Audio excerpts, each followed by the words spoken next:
Omi and a Hellcat is a prime example of what I always tell y'all. There is no shortcut to success. Let's chop it up.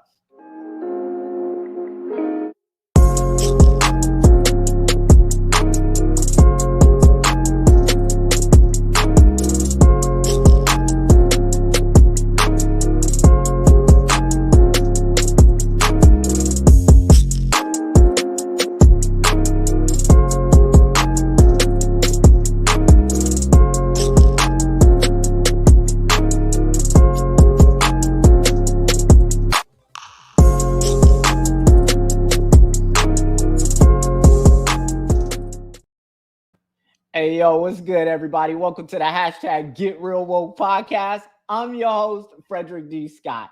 I'm a private equity investor. I'm a business consultant, philanthropist, author, and contributing writer for Entrepreneur and Magazine. I have over 15 years of experience in the finance industry, and I used to own an investment banking and advisory firm. Currently, I hold designations as a financial modeling and valuation analyst, capital markets and securities analyst, commercial banking and credit analyst, and I also hold a diploma in Islamic finance. And today is hashtag Situation Saturday. This is the time during the week where I come on and I bring relevant current events relating to business and finance issues. I bring them back to the community. I break them down so we can together hashtag make it make sense. Now, before I get into today's content, I need everybody to hit the like button, hit the subscribe button, hit the bell notification. Definitely leave me a comment at the bottom of this episode to let me know what you think. And if you haven't already, I need you to hit that join button if you're on an iPhone. And if you're on an Android. And if you're on an iPhone, I need you to hit the link in the description or the link that's going to be pinned to the comments at the end of this episode to be eligible to join the hashtag Real Woke live chat community and be eligible to participate in the hashtag Learn to Earn Cash giveaway, where I give away a minimum of $1,000 every month live right here on the hashtag Get Real Woke podcast. All right, y'all, I got a special treat for y'all this week.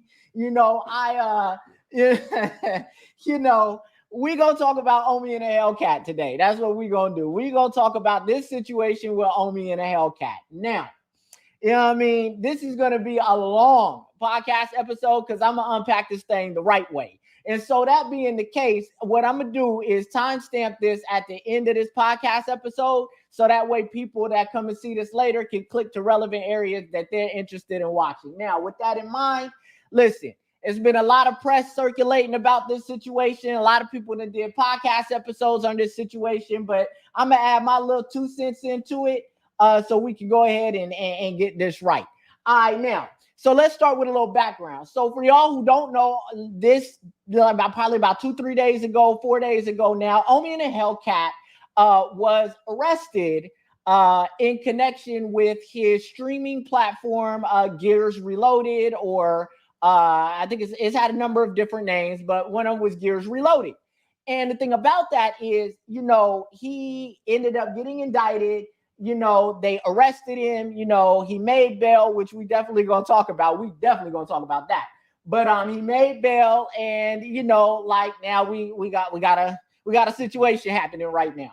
So, according to the United States sentencing guidelines, based on his crime, it has come out that he's facing roughly 514 years. So 514 years is basically, that's an effective life sentence. That's what we're looking at. But I want to talk about why this is happening. I want to get into it. I want to take a look at everything, and I want to share that with y'all so we can understand what's really happening here, what's really going down. And why this is happening to Omi the Hellcat. So I'm gonna start with his indictment. We're gonna start with the indictment because definitely got that. So let's go ahead and share my screen. Let's go and pull up this indictment and let's take a look at this indictment.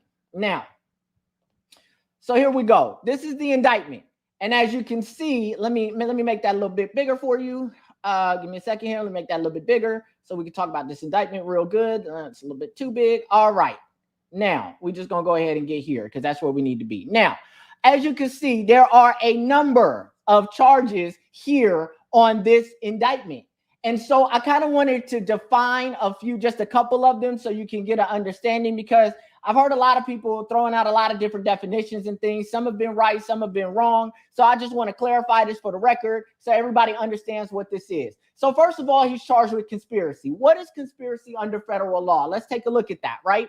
So federal conspiracy law. Legally, a conspiracy exists when two or more persons join together and form an agreement to violate the law and then act on that agreement. So I got this from FLETC. FLETC is the Federal Law Enforcement Training Center. So that's where like the FBI, DEA, et cetera, that's where they go to get training and everything. So I got this from a FLETC manual that defines conspiracy. So now, if we look at the definition of conspiracy and we realize that it takes two or more people to create a conspiracy under federal law, well, if we look at, the indictment here, you see we got three people there. So we got three people. So they have met the baseline definition for conspiracy. That has happened. So therefore, that's going to stand. Now, he's got a number of other charges. One that's really interesting, though, and I want to talk about, is engaging in monetary transactions derived from a specified unlawful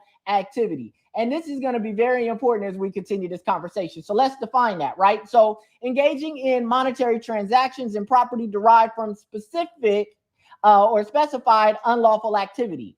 Whoever in any of the circumstances set forth in subsection D knowingly engages or attempts to engage in and let me pull up the other one, monetary transaction in criminally derived property of a value greater than $10,000 and is derived from specified unlawful activity. That's the definition. And that I sourced that from law.cornell.edu. So there that is. Now, that sounds like a very ambiguous definition. So let me break that down for you. So basically, let's look at it like this. Let's say that I decide that I'm going to engage in some sort of illegal activity. Let's just say it's going to be credit card scamming, right? And let's say that, I make over 10 grand. Let's say I make 100 grand from the transaction, right? Anything else I do with that money, if I buy a restaurant, if I buy a nightclub, if I buy property, if I do anything like that, right?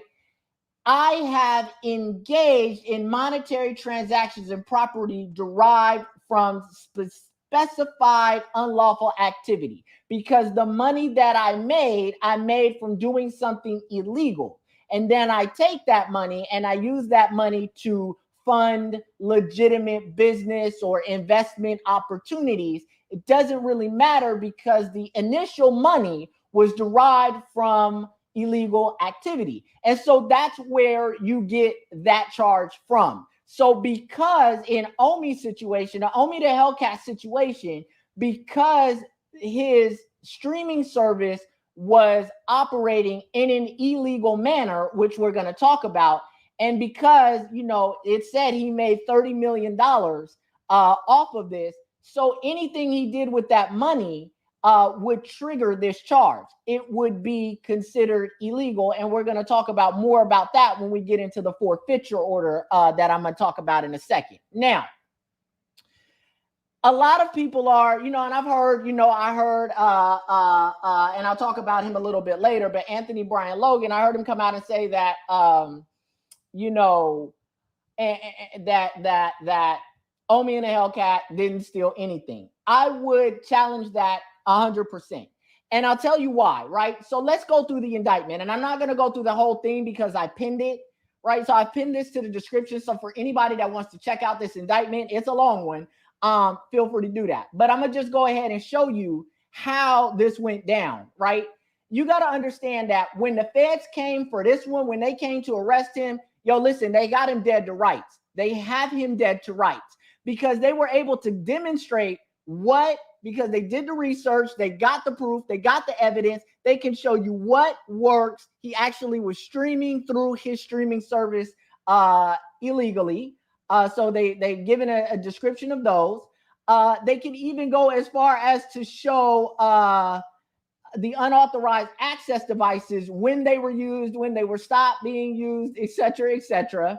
They've even gone as far as to show the payments to tie the conspiracy together. They can show the payments that were being made from PayPal for various different things, where the start point, because they track the IP address. So where it started from, where it ended from, they got that right here in the indictment. I mean, it's a lot. Like when they charged him with bank fraud, what they're using for that is, well, and I'll read this one. This is a good example. In connection with an application to EMS and Esquire Bank for merchant processing services, defendant Bill Omar Carrasquillo falsely represented that the type of goods sold by Hosting Bros Inc. was a server hosting company, which of course it wasn't. It was an illegal streaming company. Now, see, so when you lie on an application for anything with a financial institution, you are inducing them to give you a banking relationship based on inaccurate information, and you are defrauding the bank. You are misrepresenting the facts, and under federal law, that's considered bank fraud.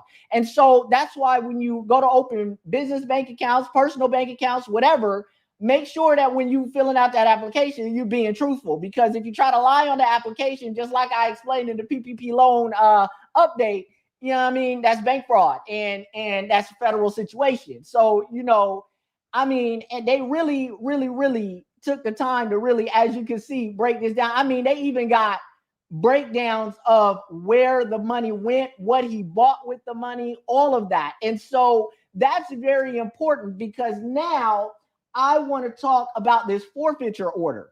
Because now let me scroll down to the forfeiture order, right? And it's here. Okay, so that's count 5. It's a lot of counts here. Let me scroll down to the forfeiture order, because that's part of this.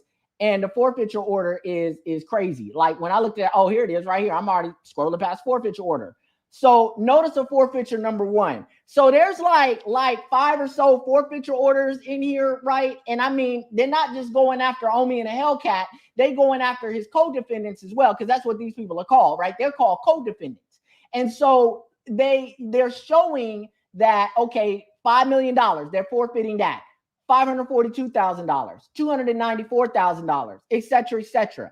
All these vehicles listed are going to be forfeited, right? He's losing all of that. All the property is going to be forfeited. So he's losing all of that. So, you know, people are saying, well, wait a minute, right? Because if you've been watching Omi and the Hellcat, this started 2 years ago. So this thing started 2 years ago, and they came in and they took some stuff from him and all of that. And, you know, it's interesting because, you know, when they took what they took, he then was able to, because he still had money in other places, he was able to continue to keep operating and grow his money even more. Here's the problem. So a lot of people are asking, okay, so how is it that now that they're arresting him, you know, when they already took stuff 2 years ago, how are they going to take all of his stuff again? Let me tell you. This goes back to engaging in monetary transactions from specific unlawful activities. So with a forfeiture order, once they can establish that the initial money that you made and used to purchase all of this stuff, that initial money was derived from illegal activity, everything that you did with that money, all the money you made from that money, all the property you bought, all the cars you bought, all of that is subject to the forfeiture order. And let me tell you why. So this goes to what we call the fruit of the poisonous tree doctrine. And what is the fruit of the poisonous tree doctrine? So basically what that means is that, like, anything that is tied to the initial illegal crime, the initial illegal activity is subject to the fruit of the poisonous tree. It's all derived from the same thing. So essentially what they're saying here is, you know what I mean, you could not have been able to do all of these other things had it not have been for this initial illegal activity and the money that you generated from this initial illegal activity. And so because of that, everything else that you've been able to accomplish was started from illegal money gained from an illegal activity. So therefore, now we're going to take everything that was able to be produced from this illegal activity. It's called fruit of the poisonous tree. So that's what they're using to be able to go after all of his assets. And so now, right, he is in a situation where, you know, he's gonna lose everything. and he's still subject to the time. Now, is what he did illegal? Yes, 100%. Why? Because if you look at the indictment, and they broke it all the way out because they really tracked this they tracked this. They really built a case on him, and it's really unfortunate. So one of the things they did was they used these boxes that they got out of China to break the HPDC code. I believe that's what it's called, HPDC code, to be able to essentially, and I'm going to stop sharing my screen now so y'all can see me good. But essentially what they did was they got these boxes. So they signed up for streaming services. Then they got these boxes that could break basically the copyright code and allow them to record to a server and stream these shows through their streaming service for a fee. And so when they did that, they knowingly and willfully violated the copyright law. They knowingly and willfully used an access device to be able to circumvent the legal things that were put in place to prevent these sorts of things from happening. So essentially what I'm telling you here, and what I want you to take away from this part right here is, listen, it's not, because people are getting caught up in the Copyright Act, which is very much applicable to the situation. But what he stole was access. He stole the access. That's what he did. So essentially, he found a way to get around the situation, the technological protections that were put in place by these various different companies to then be able to make a profit from their copyright protected material. And so he and his co-conspirators knowingly and willfully did this. And that is where the crime is, because they did it with intention to reap a monetary profit. And so because of that, they want to make some money. They want to try and get to the bag. And, they was like, by any means necessary, I'm going to get to the bag. That's how that went down. And so because of that, right, they basically, they violated the law. There's no way around this. And then there's a tax evasion issue as well. And because, he ain't filed his taxes the right way, or he didn't disclose all of his taxes. And one thing about the tax law, even if you derive your property from illegal activity, derive your bag from illegal activity, you still got to declare it and pay taxes on it. Doesn't matter how that money came, you still got to pay the taxes. IRS still want theirs. And so at the end of the day, he ain't filed them taxes properly. And yeah, you could say I used some lady at H&R Block or whatever. Well, that's your fault. You should have hired a competent person to file your taxes properly. It would not negate the fact that the proceeds, the bag you got was derived illegally, that you got that illegally. So that ain't going to change nothing, right? But at the end of the day, you wouldn't have a tax evasion charge. At least you paid the taxes on the illegal money. But you didn't do that right. And this is why I tell people that have businesses, you need a CPA, period. You need a CPA. There's no way around that. You need a CPA, and you need a qualified, competent CPA, somebody that is, got experience and credible. Because if you don't have a CPA, you can't just use, especially when you're talking about millions of dollars, you can't use somebody at H&R Block that took a 2-week course and now they done showed up to H&R Block and they doing these complex taxes with multi-millions of dollars. Hey, where they do that at, man? You using the freshman team when you making pro money. Where they do that at? That's crazy. That don't even make no sense. And it just sounds really it baffles me, because I would think that, Omi and the Hellcat would be a little bit smarter than that. have a little bit more knowledge than that. Have a little bit more common sense than that. But hey, man, as I always say, man, common sense isn't common. So there that is. Now, check this out, right? Now, so we done covered the forfeiture order. Now, as I told you, Omi and the Hellcat is facing 514 years, right? Now, what I'm about to say right now is my opinion of the situation. This is my opinion on what I think is about to happen next, right? So I want to start off by telling you this, right? For those of y'all, been following me a while, I did some fair time. One of the first things I figured out, when I started my sentence, right, was that most people cooperate. Let's start there, right? I realized when I showed up to the compound, I realized that I was a rare breed. like, because I refuse to cooperate. Like, I just didn't do it. Like, I ain't cut like that. Like, I ain't built like that. Like, I don't move like that. So for me, right, like when I got to the feds and I realized how many people were cooperating, like it blew my mind. But when you really look at it, you know, like it makes sense because, you know, a lot of people that go to the feds is facing them football numbers, you know what I mean? So when you facing them football numbers, right, you know, and it ain't in your soul, right? You ain't really built like that. You're not really cut like that, right?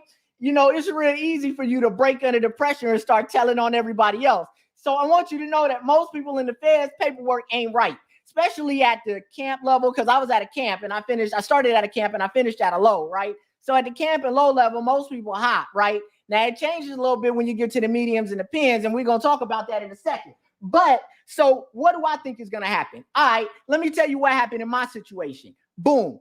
Feds came and arrested me at my office, right? I was on my way into my office when they arrested me. Boom, right? I was in the lobby, right? I'll never forget it. When I got to FBI headquarters here in New York, they started processing me in. These cats already had the recording equipment set up and everything because they was fully expecting me to cooperate, right? And they came to me with the, you know, if you help us out, you know, then we'll let the prosecution know that you're working with us and helping us out. And, you know, that'll be favorable for you when it's time for you to get sentenced. And I looked at them ninjas right there and I just laughed at them. I was like, ha, ha, I'm not built like that. Lawyer, point blank, period. Lawyer. I don't even want to talk to you. I ain't got nothing to say. Lawyer, like, period. Like, I ain't got nothing to say, right? But now, likely, this same situation played out for Omi and the Hellcat, right? And if I were a betting man, if I had to bet money on this, I would bet that he either is going to cooperate, and this is, again, my opinion, but if I were to bet on this situation, I would say that either he's going to cooperate or has already begun to cooperate. Let me tell you why I say that. Okay, let us go ahead and pull up his order of release. His order of release is very, very telling for me. Like, that's very, like, for me, for somebody who is, you know, has looked at this stuff a lot, you know, and I'm going to talk to you about that in a little bit of a second. I want to talk about his conditions of release, his conditions of release order, right?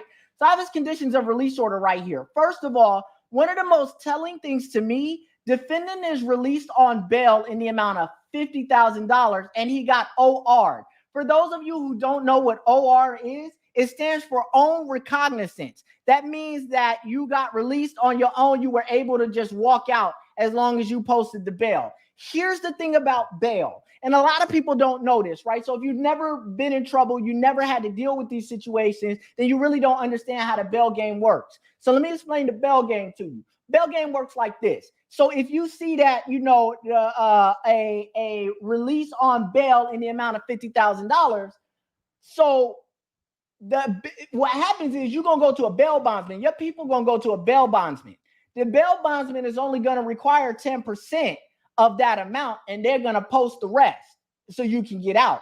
So essentially what we learn here in this initial line of his release order is that he was released. Now, mind you, I just want to drive this home again. This is a man facing 514 years, right?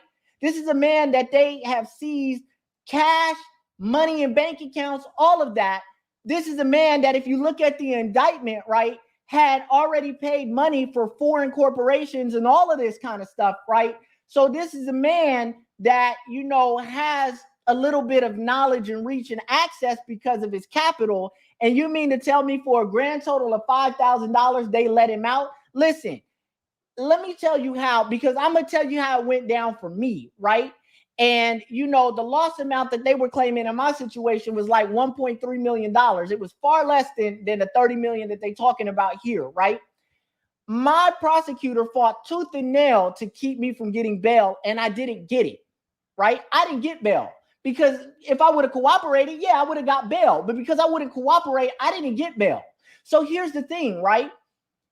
It is strikingly odd to me. And again, this is my opinion, but this is an opinion rooted in the fact that I've seen a lot of these similar situations, and in almost nearly every situation that I've seen that looks like this, it has been because of cooperation. So I just want to put that out there, right? So I'm not talking about what I heard or what I heard from somebody else and none of that. Nah, I've seen a number of these situations while I was in the feds, right? So I saw a lot of this right here. So when I start seeing paperwork looking like this, I already have a good indication of what time it is, but I ain't gonna throw that bag on him just yet. I'm gonna keep watching the case, and it's gonna come out. Because one thing about it, that docket sheet looks a certain way when you start cooperating. So I'm gonna know like when it begins. But like at the end of the day, right? I can't throw that on him just yet. So I'm just saying my opinion based on the way the documents is coming out right now. So the thing about it is, right? You're telling me that this man got out for $5,000 on his own recognizance. Now let's talk about this a little bit more, right? Because it gets even more interesting. Okay, so yeah, he's got to report to pretrial services. That's normal, right? When you are still fighting your case, you're facing charges and all of that. Like you still got to go to court, you still got to do all of that. Of course, you're gonna have a pretrial services requirement where you're gonna have to go see pretrial. Okay, cool. Mental health, they make everybody do that. They recommend, they force everybody to go mental health. That's a money thing, right? Random drug testing, whatever. Here's the interesting thing. There is no X on defendant shall submit to electronic monitoring at the following address.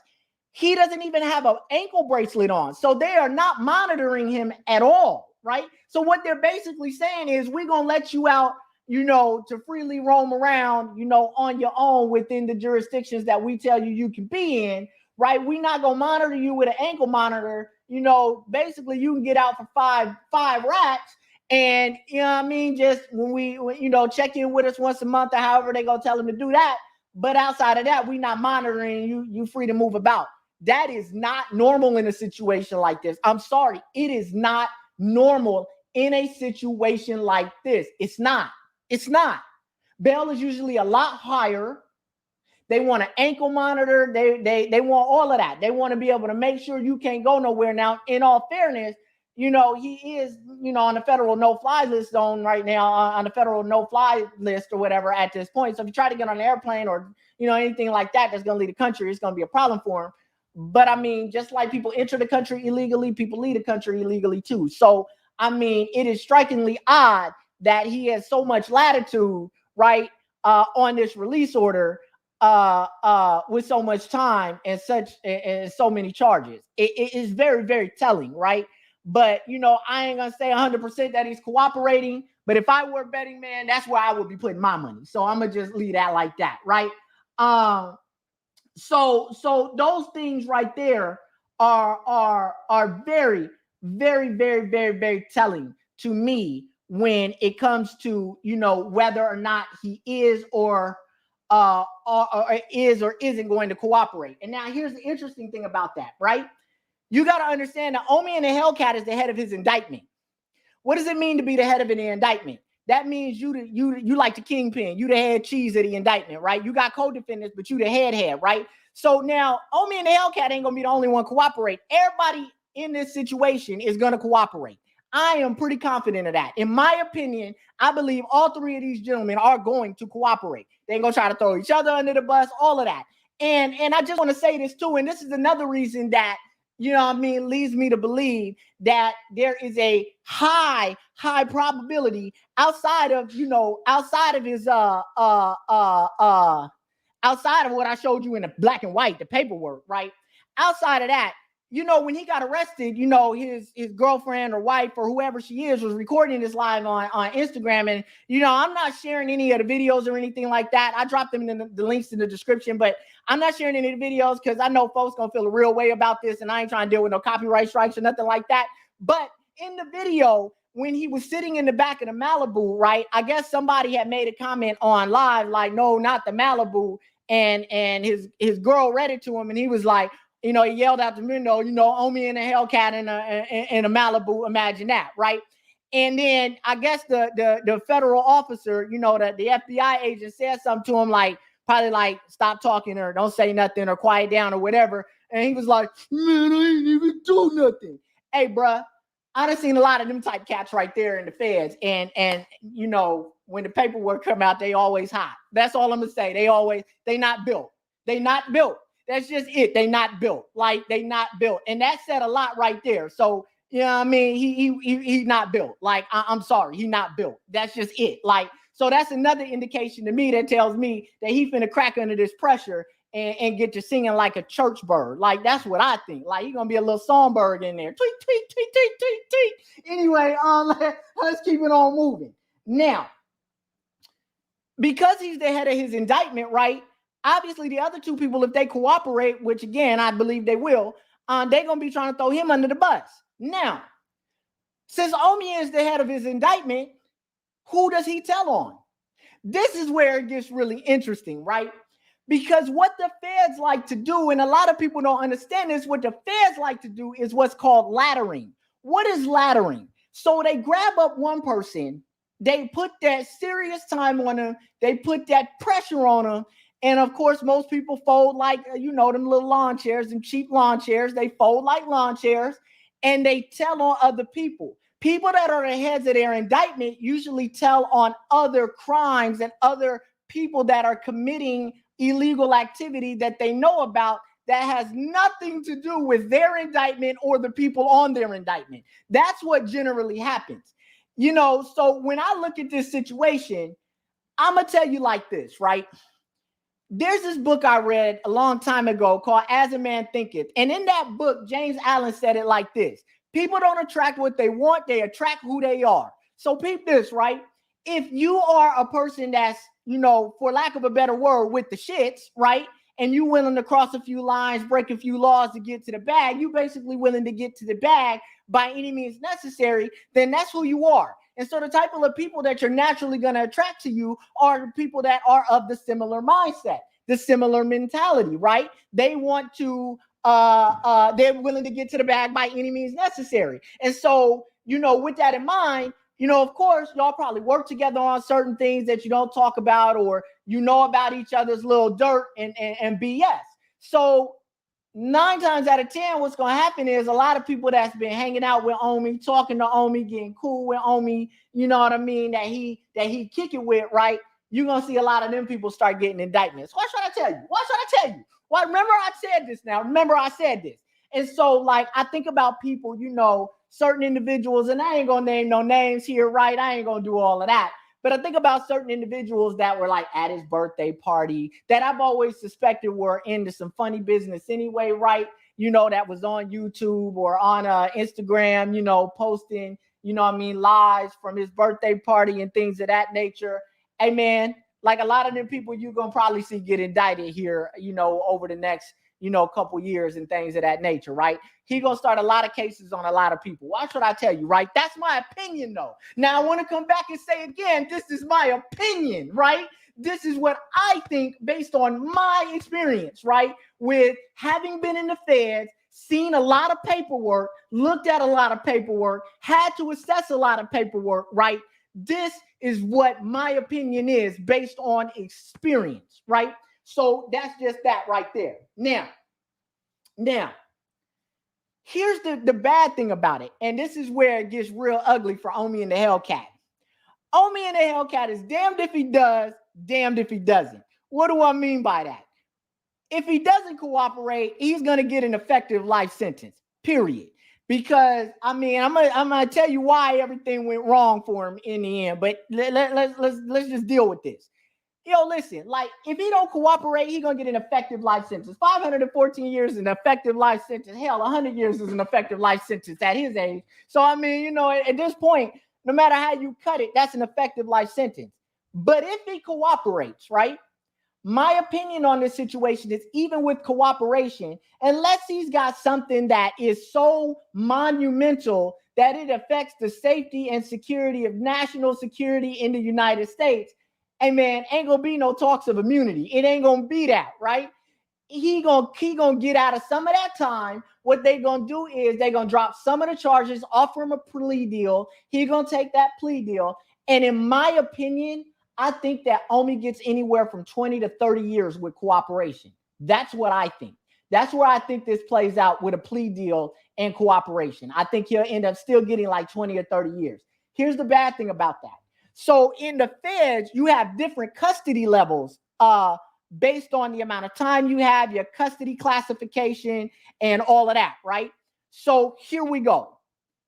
In order to qualify to go to a federal prison camp, which is like Club Fed, right? You have to have less than 10 years on your sentence to be able to go to a federal prison camp.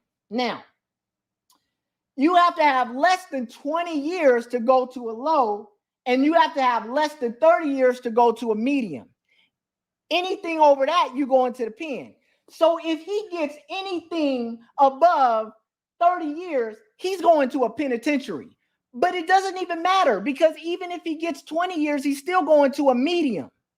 And the thing about the medium and the pens, and I've talked to, I never went to a medium. Well, actually, I can't say that, because when I was pretrial, the pretrial detention facilities are considered mediums, right? And they operate like mediums. So yeah, I guess I was in a medium. I did see a lot of crazy stuff go down in there, like with people cooperating and snitching and doing all of that, going back and forth to court. You want to see a person get a knife put in them real quick, let niggas find out he going back and forth to court. Word. Like it's an automatic issue. Like it's automatic consequences. So let's just leave that.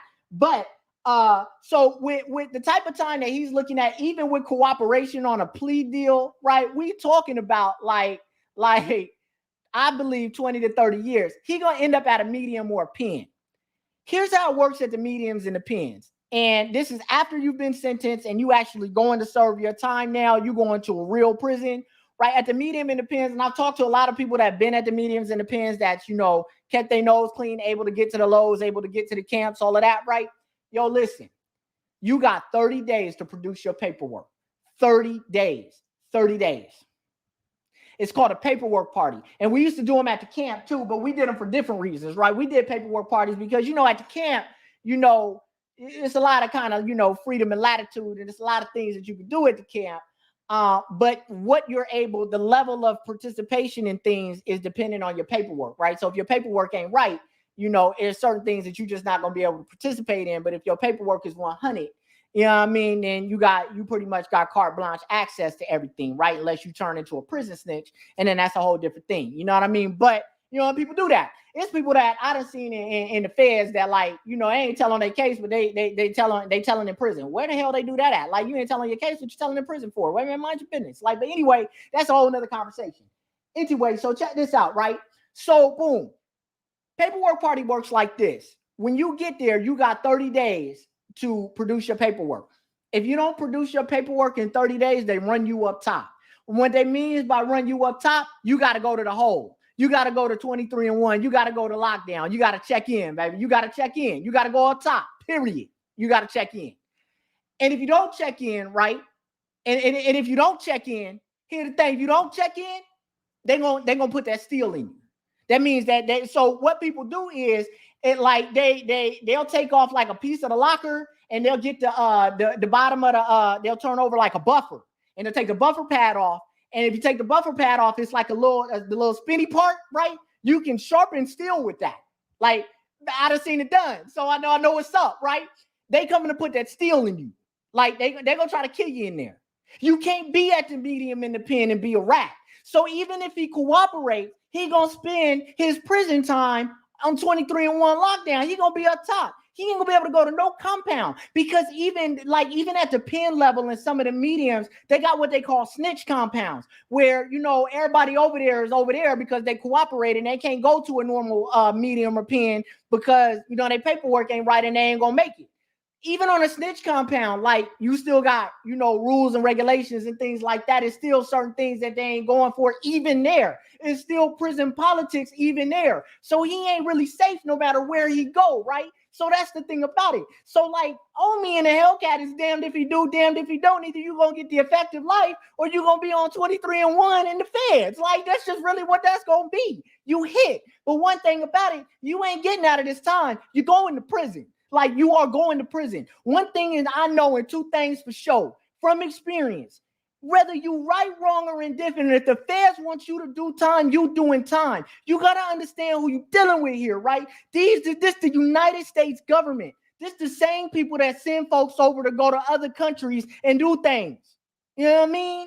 This is the same people that got a permanent seat on the United Nations Security Council. This is the same country that's a part of, the same government part of the G7, the G20, all of that. Like, so I need you to understand who you playing with here. Like, they ain't no like rules here. They do what they want to do. Like, bottom line, period. And when they come for you, you gonna go sit down. So Omi and the Hellcat is going to sit down. So anybody that's thinking Omi and the Hellcat ain't going to sit down, you dead wrong. You dead damn wrong. I'm here to tell you 100% he going to do some time. And in my opinion, he going to do 20 to 30.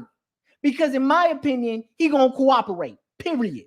If he isn't already. And based on that order of release, right, I believe, in my opinion, it has already begun. Anyway, now, where did Omi go wrong, right? I want to talk about where he went wrong. Because this could have been avoided, in my opinion. I think this could have been avoided. So number one, why did Omi do what he did, right?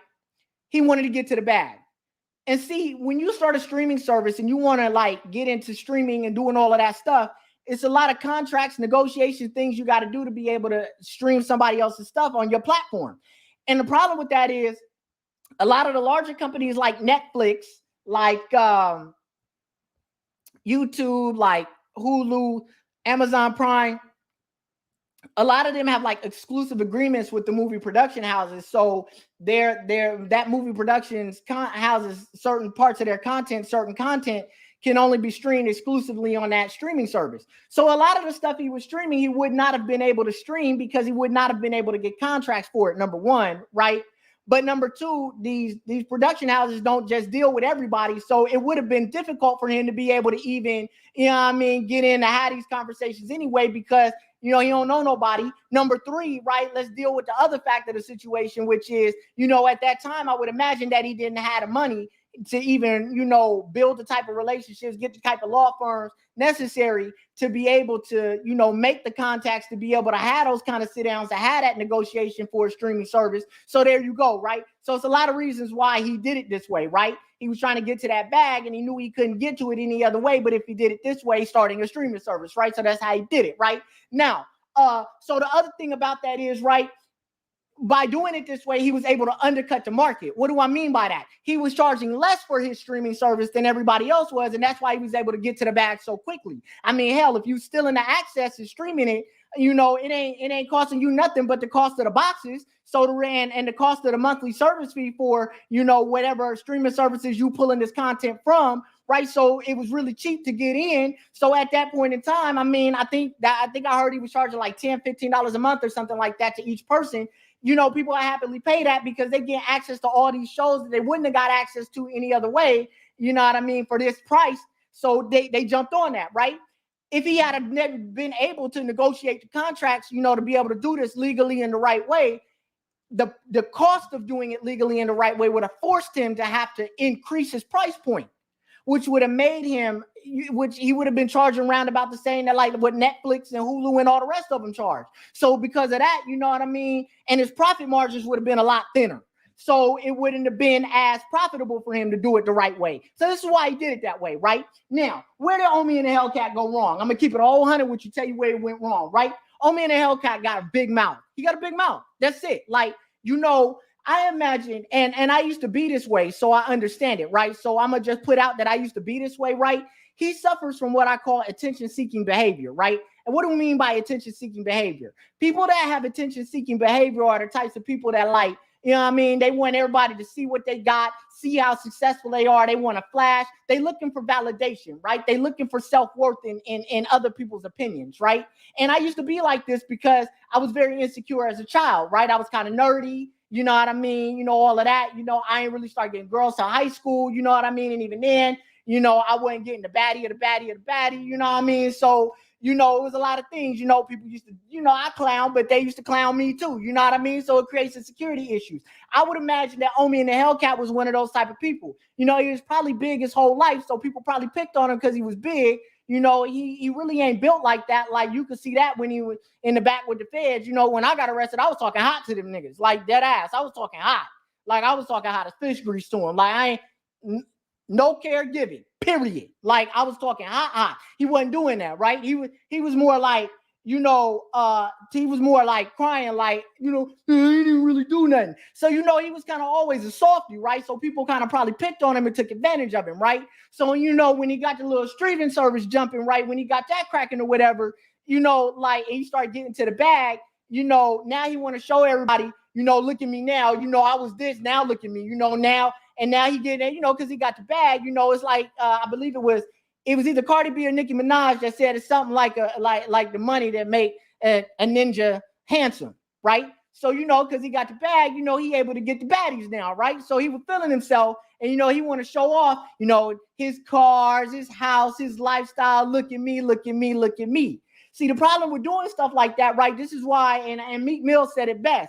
Gangsters move in silence and I don't really talk a lot, right? Because the reality of the situation is like this. Like when you do it like that, when you put all your money out there and all the things that you got out there, yeah, you draw attention, but you draw attention, right? Other people start looking at you that you really don't want looking at you. Like the feds. Gangsters move in silence. So, you out here on this YouTube, in these YouTube streets trying to show off, trying to floss, trying to front, trying to flex, do all of that, right? And the feds just, here they come. Here they come. Because they want to know how you got that money, right? Because you got to remember, right? You know what I mean? Like these cats, you know what I mean? Like these Fed cats, they went to school, right? They got degrees. Like these prosecutors, they went to, law school and everything, and you over here flashing and stunting on them and doing all of that. Like, and you know what I mean? You got, and you mad extra about it too. You're not just flashing, you mad extra. You got to have a ring on every finger. You got to have like 30 chains on. You trying to look like a rapper. My dude, you're not a rapper. And rappers don't get money like that anyway. You know what I mean? The people that really getting the money are the people you never see or never hear about. Watch this. You heard about LeBron James and how much money he makes, right? But when he was playing for the Cleveland Cavaliers, and anybody drop a comment if they know the answer right now, right? Hey, man, who the owner of the Cleveland Cavaliers? I'll wait. See what I'm saying? These cats you don't see like that. They ain't out there flashing. Where the Bill Gates and where you see the Bill Gates and the Warren Buffetts of the world out here flashing with 30,000 chains? Where they do it at? That's hood rich. That's ignorant ninja shit. That's what that is, right? That's ignorant. That's what that is. You're doing ignorant things. And so, you know what I mean? Like when and then make it so bad, right? You bring this attention on yourself, and then they come talking to you, right? They come to press up on you, and you still talk hot. So now this is where it went even left, because now, right, they came 2 years ago and started taking stuff. You knew what time it was already. And instead of being smart and getting quiet and getting low and trying to work out a deal or whatever, you want to come on YouTube and talk about how hot and talk about how, dumb they are and how you ain't do nothing wrong and blah, blah, blah. Now, not only you flashing what you got, but you talking hot at the same time to the feds. It's like you thumbing your nose at them like, catch me if you can, like I'm cut like that. And then you want to start broadcasting, yeah, they took all my stuff, but look at all this stuff I got now. My bag's still up. I got my bag back up even more. So blah, blah, blah, blah, blah. Cool, great, wonderful, right? But they peeping you the whole time. They came and got your stuff the first time. They still investigating. You thought it was quiet. You knew this day was coming, but you still out there talking hot. So you daring them. You dared them. And so they finna make an example out of you, because that's what they do. Like, that's what these feds do. They make examples. They finna put down a demonstration now. They finna show everybody that it's real. And this is what happens when you carry on being ignorant and acting hood rich. They gonna show you now. They gonna show you who they are. They know you made your money from illegal activity. And you got the gall and the stones and the balls to show up on YouTube talking hot about it. Yeah, they're going to put down a whole demonstration. So, what should have happened? So what should have happened? What should have happened is when they came and got him the first time and started taking his stuff, he should have got the top law firm, top lawyer that he could find, and he should have started trying to negotiate a deferred prosecution agreement right then. He had the money. He had the money. All he had to do was negotiate a deferred prosecution agreement. He could have pled guilty to the deferred prosecution agreement, cut him a check for $30 or $40 million. You know what I mean? They would have been, he had to be cool for 5 years, don't do nothing, stay on the straight and narrow for 5 years. They would have dismissed the charges. He would have been good to go. But instead of doing that, he want to come on YouTube and talk hard and cry and seek more validation, attention-seeking behavior. You know what I mean? That's how that went down. That's why you're in the position you're in right now. This is what happens when you do dumb things and you continually do dumb things, right? Like, you know what I mean? Like, hey man, like it is what it is. So, you know what I mean? That's what I think. And then make it even worse, right? Now, check this out. So I'm gonna play this video for you. Like, after getting arrested, after getting released on bail, right? Here he go, right? Now, right, he want to go talk to the press. He want to talk out with the press. Check this out, man. Let me play this, right? This one I am gonna play because this one I ain't worried about a copyright issue and this Fox right here. So you know we can do this one. So I'm gonna go ahead and play this one right here, and I want y'all to peep this out, right? And y'all, we gonna make it, we gonna laugh together because this is crazy. Jewelry and megawatt smile. He's the YouTube and Instagram sensation known as Omi in a Hellcat. But in this 62-count federal indictment, he's known by his government name, Bill Omar Carrasquillo, charged with conspiracy to commit copyright infringement, tax evasion, and fraud. I don't think I ever did anything wrong. Obviously, I was running businesses wide open in the public. So now we just got to see. We're going to have our day in court now. Fresh out of federal custody and with camera in hand, the 34-year-old social media star spoke with us outside his Swedesboro home. The property dotted with nearly a dozen white high-end cars, SUVs, and motorcycles. You're saying you're completely innocent of those? Not completely innocent would be a false statement. Now, ignorance is no excuse for the law. Carrasquillo is accused of running an illegal multi-million-dollar TV streaming empire by retransmitting cable signals from companies like Verizon and Comcast. He would then charge a $15 monthly subscription. I found a loophole. I ran through it, and I did great. Back in November of 2019, Carrasquillo's home was raided by agents who hauled away more than $35 million in assets, confiscated dozens of properties around Philadelphia, a Bentley, a Tesla, and a Rolls-Royce. Do I think that I blatantly just ran away from the law and try to evade and try to money? None of that stuff I've ever done. But like, see, that's the thing, right? So that's not what people are talking about. That's not what they're charging. Anybody say you try to blatantly run or do nothing like that, they telling you stole access to something and reaped a monetary gain from it illegally. That's what it is. So here's the other thing, right? Like, there's another video out, and I couldn't find it before I started my podcast, where he, you know, when they asked him if he had believed he had, you know, was completely innocent, and he was like, nah, that wouldn't be a statement of fact. He basically said, you know, I might have done some, I did some things, you know, with my taxes that, you know, weren't right or something like that. So even after being arrested, after being released on bail, you still out talking to the press, admitting to crimes. So, I mean, you know, let's talk about compounding stupid. Like, I mean, where they do that at? Like, this is the time where you shut up, stop talking, get off social media, be quiet, and work this out. But I mean, you know, like, I mean, hey, man, like, everybody ain't built for this. Like, everybody do how they do. So whatever. Now, you know, let's talk about another thing. So I saw this podcast episode from Anthony Bryan Logan, ABL. And, you know, in that podcast, he said that in his opinion, he didn't believe that Omi and Hellcat stole anything. He believed that he just embarrassed the feds. Hey, ABL, I just want to tell you, like, hey, man, I watch your podcast episodes, and, you know, I mess with your content, right? You know what I mean? I do. And you say there's a lot of stuff that's on point, but I got to keep it a whole 100 with you this time. You got it wrong, right? And I encourage you to read the indictment and check this out, because, yeah, like, they got him dead to rights. Like, there ain't no question about that. He is 100% guilty and is 100% finna do some time. And it's funny, right? Like, okay, so check this out, right? Just side note real quick. Inter-Texas Society said, dude is literally self-snitching. Hey, man, that's a fact. That is a fact. And here's the interesting thing about people who self-snitch. Hey, man, if you're snitch on yourself, hey, man, you're going to tell on everybody else, baby. You're going to do that because you tell on yourself. Who tells on themselves? Where they do that at? What part of the game is that? Hey, man, make it make sense. I need the hashtag make it make sense at this point. But yeah, like what you saying, Inter-Texas Society is exactly right? You know what I mean? A person that tell on themselves, generally tend to tell on everybody else too. I mean, and that is a common thing that I've seen in the feds when I did Fed time. That was a common thing I seen. People would tell on themselves and happily tell on everybody else, because you got to think about it like this. If I don't care about myself, right, and I'll tell on myself, what makes you think you stand a chance? Oh, So now, lastly, so, you know, I want to talk about another podcast episode I saw, and I'm not, you know, I posted the link in the description, and y'all can just go ahead and get to the part of the video because I timestamped the part of the video.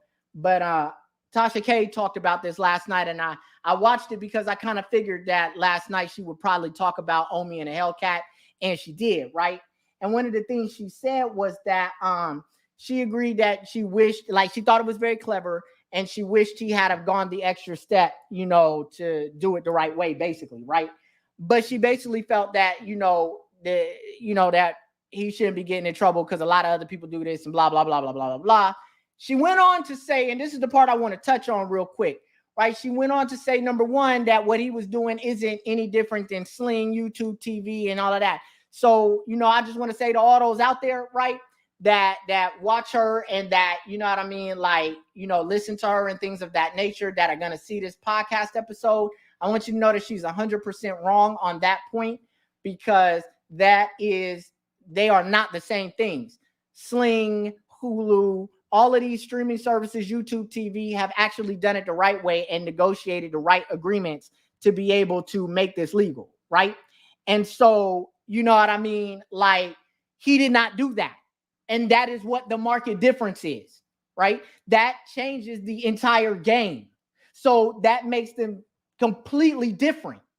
And so to say that what he was doing is exactly like what they're doing is wrong, because and to be honest with you, like, I take issue with that, because what you're essentially telling people is, you know, what he did was okay if he would have done another thing, but you don't name what that other thing was. And that other thing was negotiating the right agreements, which is the hardest part, is getting the agreements to be able to do this. That's the hardest part of getting the streaming service off the ground. And it costs a whole lot of money to be able to do that. So, you know what I mean? Like, money that he likely didn't have at that point when he launched his streaming service initially. So here's a market difference, right? And that difference between them doing it legally and negotiating the agreements and getting authorization to stream the content and not, and what he did, which was just stream it illegally, right, is a huge, huge, huge difference.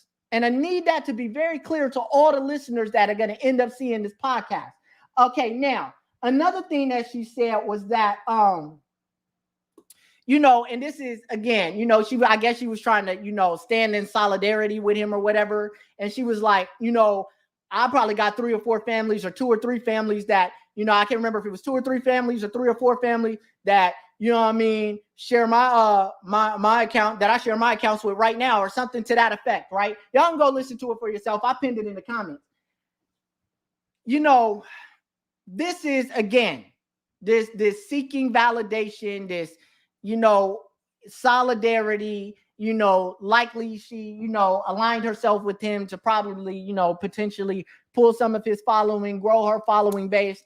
But the problem with YouTube, right, and the problem with being a content creator on YouTube, right, is that you got to have sufficient knowledge to do this, right?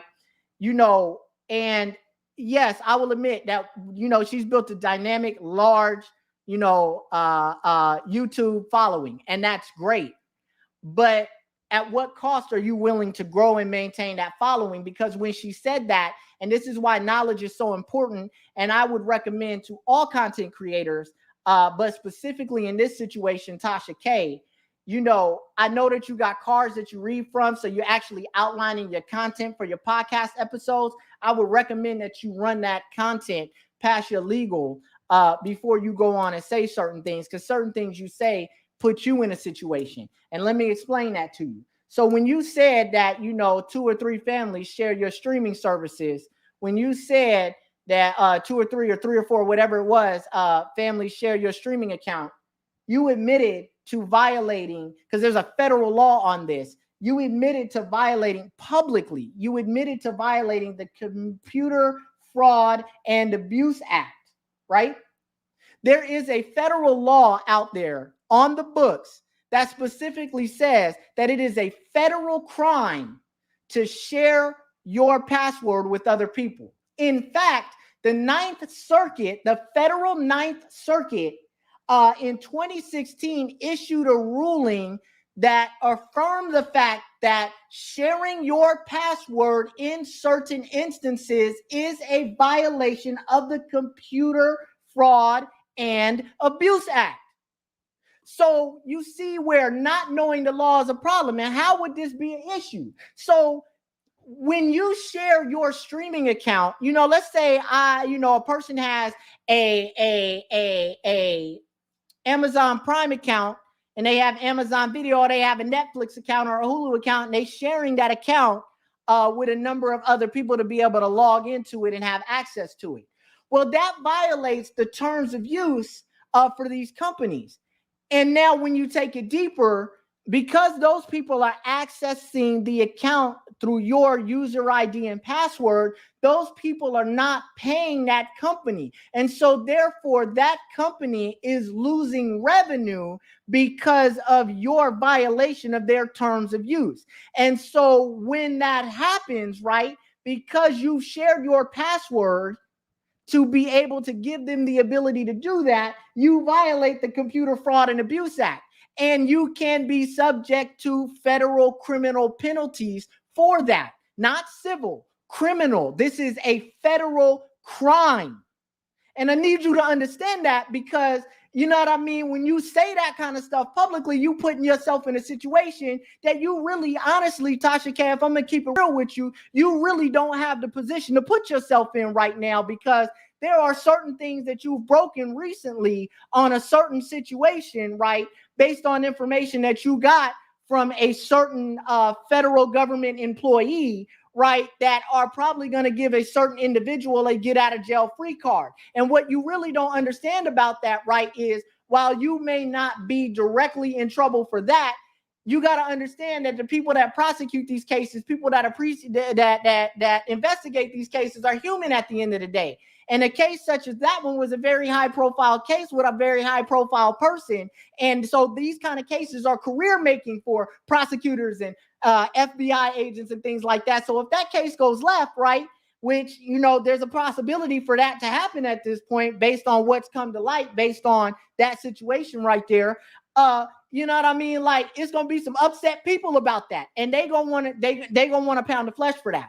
They're going to have a vendetta about that, and they're going to want to come see you about that. Why? Because the fact of the matter is, that's just basic human nature. If you mess up my promotion, you mess up my ability to progress further in my career, and I can pinpoint you for doing that or anyone for doing that, I'm going to want some get back for that. You know what I mean? I'm going to want some get back.